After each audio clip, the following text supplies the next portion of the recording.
Hello and welcome to the show. Yesterday, we started the series on how sales skills can help for your personal growth and development. Now, the reason why I'm tackling this topic is because I figured that most people who are listening to this podcast are probably in business for themselves, self employed, or intend to be involved in some entrepreneurial endeavor at some point in the future. But then I figured that, well, it's just a guess anyway, because the level of analytics that we get over here on the podcast are quite poor. So even if loads of you here are already in business, then that means there's still going to leave a small percentage of folks who are listening to the show right now and who are probably thinking that all these things that these people discuss over here about sales and business development, all the questions that they address, how do these things affect me? So that's the reason why I've started the last narrative arc has been around this question. How can sales skills help for your personal growth and your personal development, whether you carry a quota as a salesperson or not, whether you are involved in business for yourself or not. Now, some of the sales skills that we started looking at yesterday that we need for the purpose of, that traditionally that we need for the purpose of growing a business, building trust and rapport with potential customers, understanding client needs, coming up with effective presentations, getting people to commit to the next action steps, and then also making sure that everybody is happy and satisfied, and then trying to get repeat business and referrals. So these are the traditional skill sets that are needed when it comes to sales and business development. And I am dedicating last episode, this episode, and the next couple of episodes that come to show you guys that if you pay attention to these skills, it's going to benefit you no matter whatever it is that you do, whether you're a salesperson or not, employee or employer or not, whatever it is. So, if you want to find out what we discussed yesterday, then just after you're done listening to this, then scroll back one episode. We have over 790 episodes so far, so don't just stop there. Don't just stop listening to yesterday's episode. There are other loads of interesting episodes that you can listen to and gain benefit from. But today we're going to be looking at how skills around understanding your client needs can help with your own personal growth or development.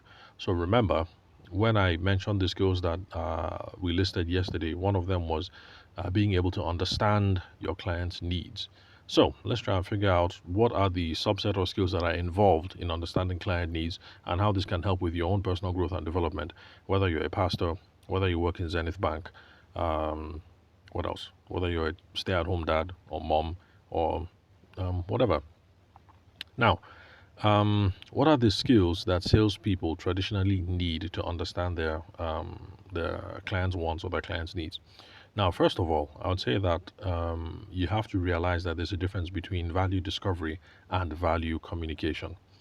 Now, the reason why I'm saying this is because when most people think about sales, what they think is value communication.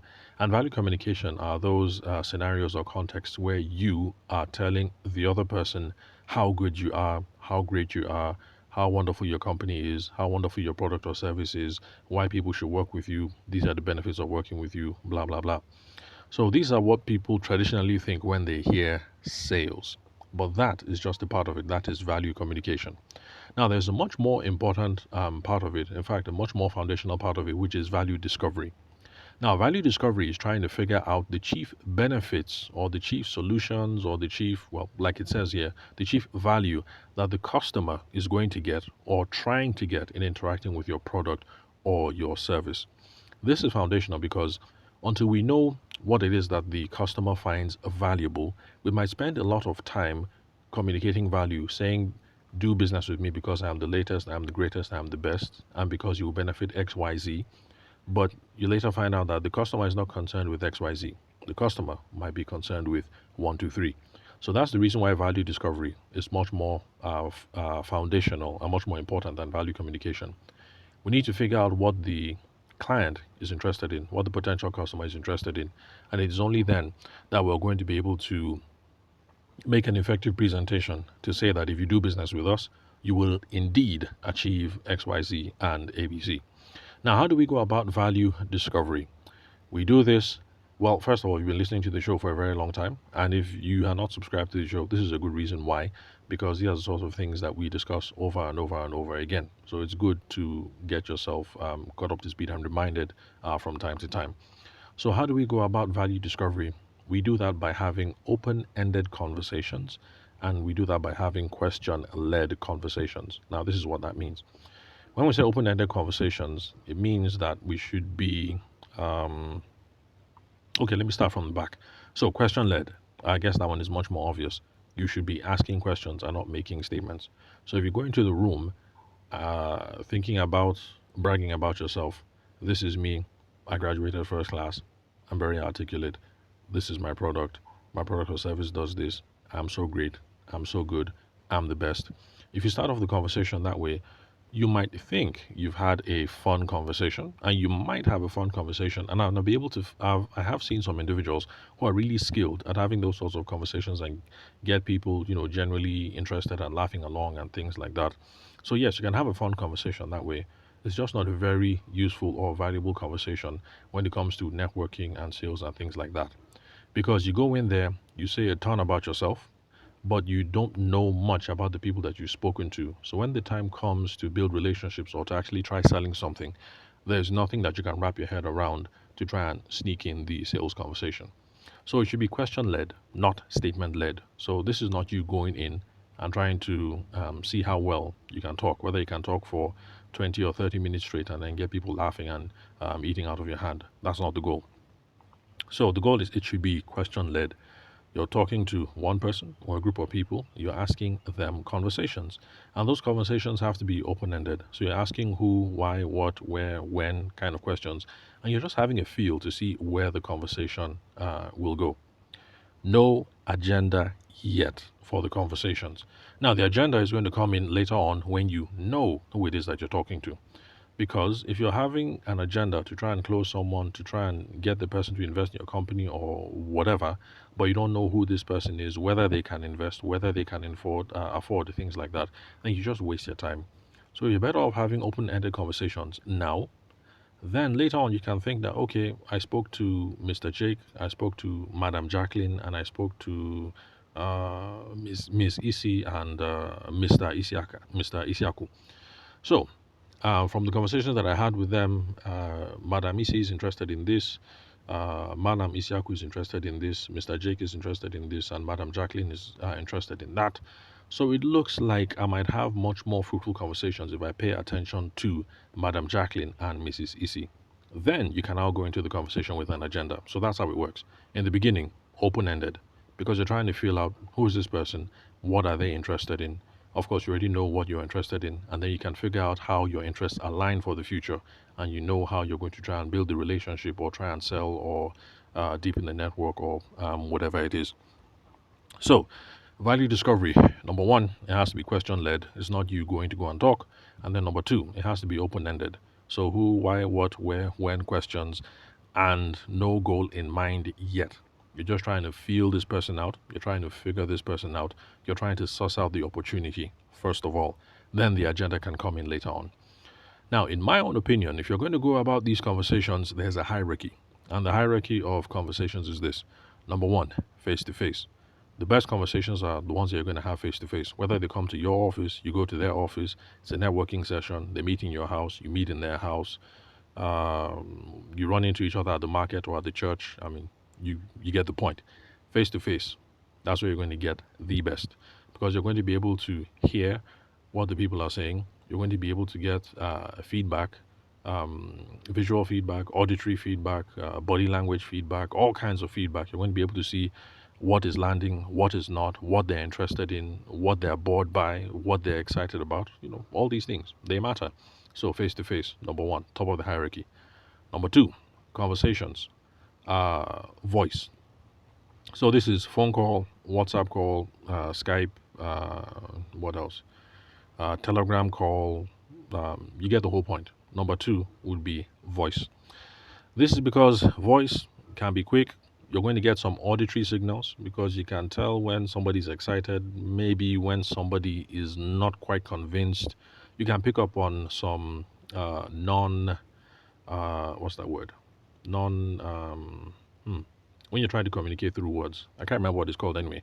But basically, you can pick up on not just what the person is saying, but how the person is saying it, the emphasis, what the person emphasizes or de-emphasizes, things like that. So that's why voice is number two. Next, I would say voice is number three, especially in today's day and age, post COVID, where people are now used to doing Zooms and stuff like that. Now, the reason why the Zoom call, the WhatsApp call, the Skype with the video call, the Telegram video call, why that will be important is because you're going to get more signals. Quite clearly over the screen, you're going to be able to tell when somebody is bored, when they're looking away. It looks like even though they're there, maybe they're playing chess on their phone or something else has gotten their attention.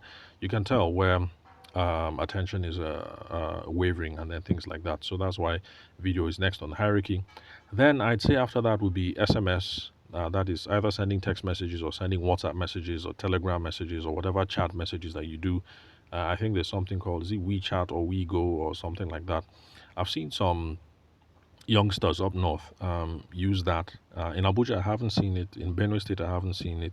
I haven't been to Lagos in a while, so I don't know if other people use it in other parts of Nigeria. But I know that there are different chat things that are out there. So I would say that is next, and that's because as of today, anyway, in 2024, in Nigeria at least, these forms of communications are taken to be more personal forms of communication. So if you're SMSing with someone, you're WhatsApping with someone, then the assumption is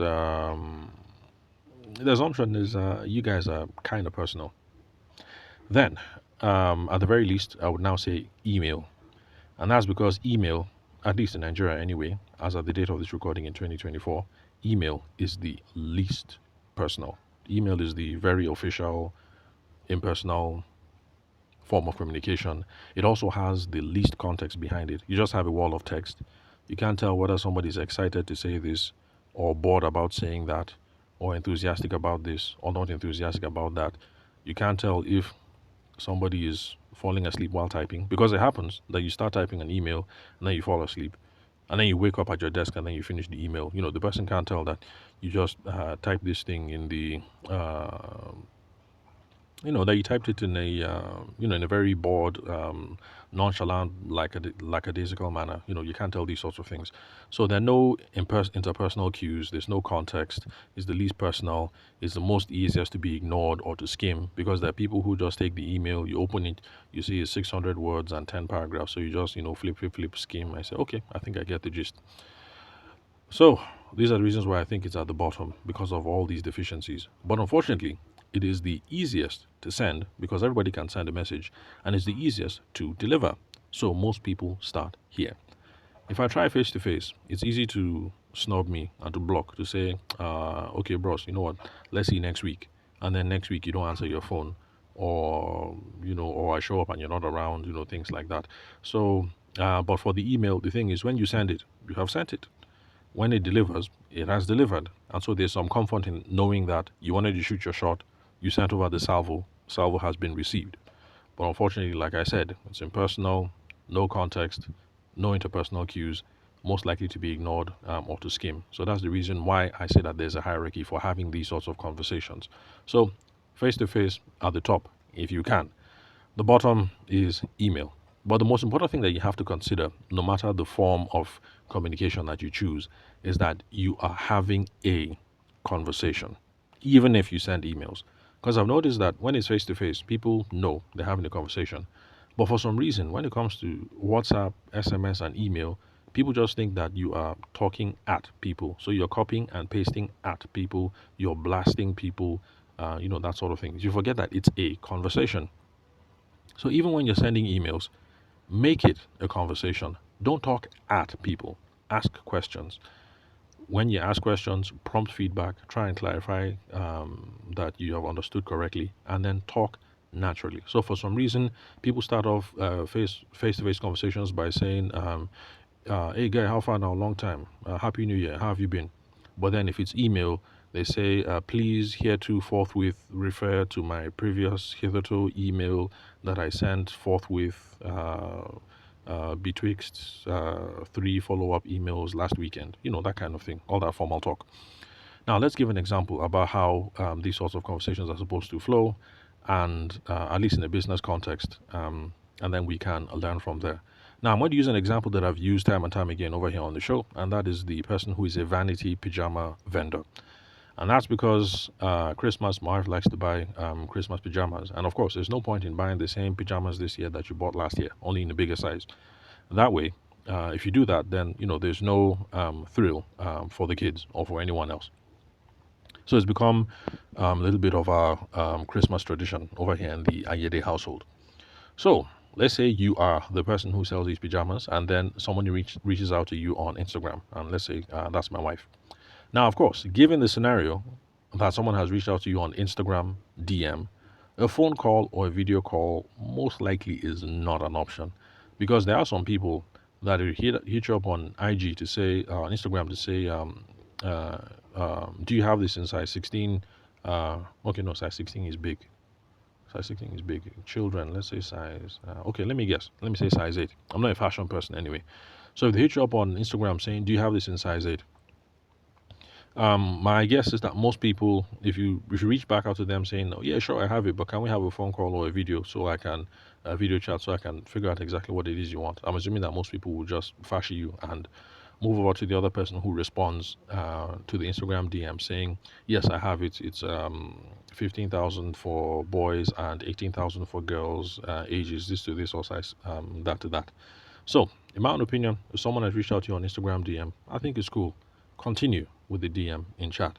But don't go straight to price. You have to do some value discovery. Now, the possible conversation points or the questions that you could be asking could be, how many kids that they have, the ages of the children, the things that they're interested in, the themes for the pajamas in question. You also want to figure out why